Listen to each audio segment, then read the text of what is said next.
Hello friends, कैसे हैं आप सब। आशा करती हूँ कि आप सब ठीक होंगे।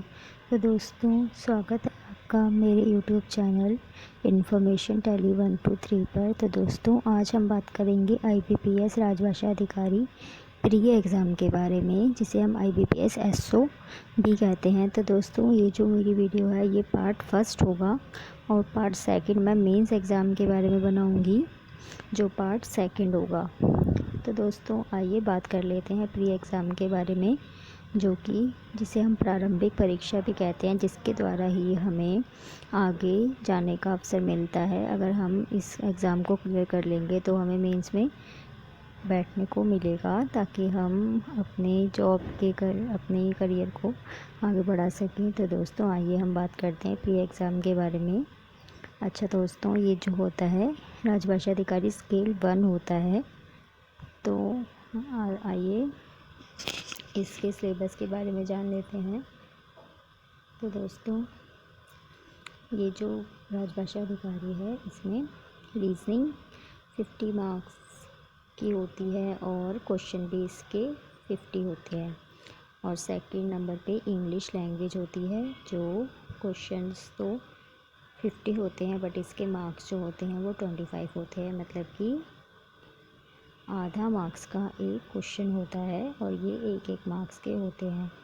और general awareness with special reference to banking industry, तो ये भी जो है इसमें भी 50 क्वेश्चंस होते हैं और टोटल मार्क्स जो होते हैं वो 50 होते हैं। मतलब कि ये भी इसके भी जो 1 नंबर का ही इसमें भी एग्ज़ाम होता है। तो दोस्तों, ये जो उसके टोटल जो मार्क्स होते हैं वो क्वेश्चंस जो होते हैं, नंबर ऑफ़ क्वेश्चंस 150 होते हैं टोटल, और टोटल मार्क्स जो होते हैं वो 125 होते हैं। तो दोस्तों, ये हमारा 150 पता चल गया आपको। 150 क्वेश्चंस 125 मार्क्स के होते हैं। और दोस्तों, ये जो हमारा एग्ज़ाम होता है वो 2 घंटे का होता है। और बाकी इसकी जो टाइमिंग है वो आप चेक कर लीजिएगा, वो आपके रोल नंबर पर लिखी हुई होगी। ओके फ्रेंड्स, तो आगे हम बात कर लेते हैं एक इम्पॉर्टेंट नोट की, जो मैंने आपके लिए लिखा है आपके प्री एग्ज़ाम के बारे में। प्री एग्ज़ाम में प्रत्येक गलत उत्तर पर 0.25 अंक काट लिया जाता है, मतलब घटा दिया जाता है। अगर आप किसी भी प्रश्न का गलत उत्तर दे देते हैं तो 0.25 उसमें से लेस हो जाता है। आपके जो सही उत्तर होता है उसमें से 0.25 लेस हो जाता है। और अगर आप किसी भी क्वेश्चन का उत्तर देते ही नहीं हैं तो उसमें से कुछ भी लेस नहीं होता, उसका ना नंबर मिलता है ना कटता है। तो दोस्तों, अगर आपको बिल्कुल श्योर हो कि ये ही आंसर होगा तभी आप उसको टिक करें, और अगर आपको बिल्कुल भी श्योर ना होगा तो उसको बिल्कुल भी स्किप कर दें, क्योंकि इससे आपको नेगेटिव में जाने का इससे आपके नेगेटिव मार्क्स हो सकते हैं। ओके फ्रेंड्स, और आइए अब परीक्षा पास करने के लिए IBPS द्वारा तीनों विषयों के लिए न्यूनतम अंकों से अधिक अंक प्राप्त करने होंगे। तो दोस्तों, IBPS का एक क्राइटेरिया होता है कि अगर जो अभ्यर्थी है वो तीनों में पास हो जाएगा और उसको मतलब उनके हिसाब से उनको जितने भी अंक लाने हैं वो ले आता है, और उसके बाद भी कैंडिडेट को मेरिट लिस्ट में आना ज़रूरी है।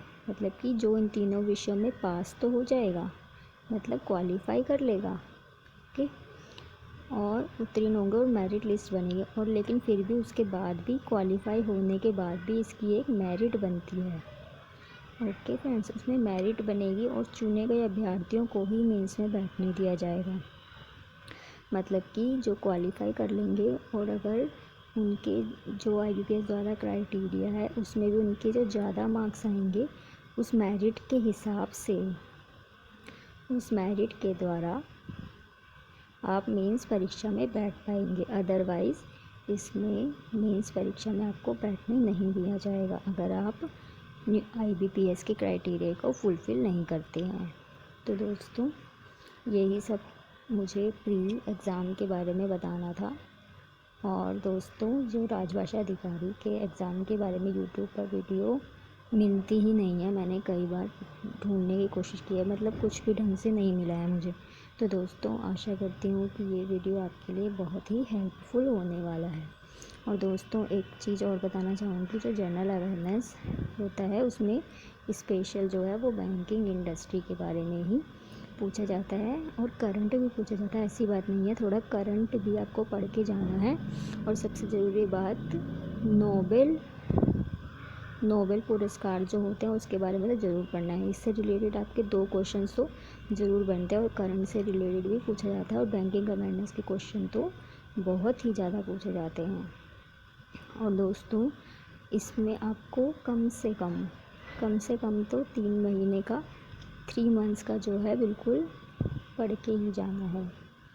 3 मंथ तो आप अच्छे से तैयारी कर लीजिएगा और बाकी आपके ऊपर है। आप जितने भी महीने के करंट अफेयर या कितनी भी जो चर्चाएं हुई हैं उनके बारे में पढ़ सके तो वो बहुत ही अच्छा है। मतलब कि मेरे कहने का मतलब है कि 3 मंथ्स तो आप ज़रूर 3 मंथ्स का जो करंट अफेयर है और जितनी भी राजनीतिक चर्चाएँ हुई हैं और क्या क्या अंतर्राष्ट्रीय संबंध हुए हैं और बैंकिंग में क्या क्या बदलाव हुए हैं, क्या क्या चीज़ें हुई हैं, वो आप 3 महीने का तो अवश्य पढ़ लें, क्योंकि 3 महीने से रिलेटेड ही ज़्यादातर पूछा जाता है। अभी तक मैंने जितना भी एग्ज़ाम दिया है उसमें 3 महीने का तो 3 महीने तक का ही ज़्यादातर पूछा गया है और ये ही इम्पोर्टेंट होता है। बाकी आप 6 मंथ्स का या उससे भी ज़्यादा पढ़ सकते हैं, वो आपकी क्षमता के ऊपर डिपेंड है। और ज़्यादातर आप 3 महीने का तो ज़रूर पढ़ लें। ओके फ्रेंड्स, तो रीजनिंग की आप अच्छे से तैयारी कर लें, इंग्लिश की, जनरल अवेयरनेस की। और दोस्तों इसमें दूसरी बात यह है कि इसमें मैथ्स नहीं आता है। ओके, तो दोस्तों आपको मैथ्स से डरने की ज़रूरत नहीं है।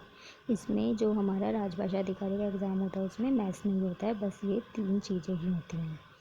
ओके फ्रेंड्स, तो आशा करती हूँ कि आपको ये वीडियो पसंद आया होगा। और अधिक जानकारी आप अगर चाहते हैं तो आप मुझे कमेंट बॉक्स में कमेंट कर सकते हैं, मैं आपका उत्तर कमेंट बॉक्स में दे दूँगी। और अगर आपको ये जानकारी पसंद आई तो मेरे चैनल को लाइक शेयर करें तथा सब्सक्राइब करें। और भी ऐसी एग्ज़ाम रिलेटेड वीडियो मैं आगे भी बनाती रहूँगी दोस्तों, जो आपके सभी एग्ज़ाम्स के लिए और स्पेशली राजभाषा अधिकारी के लिए इम्पोर्टेंट होंगी। तो दोस्तों चलिए आज की वीडियो यहीं समाप्त करते हैं। धन्यवाद।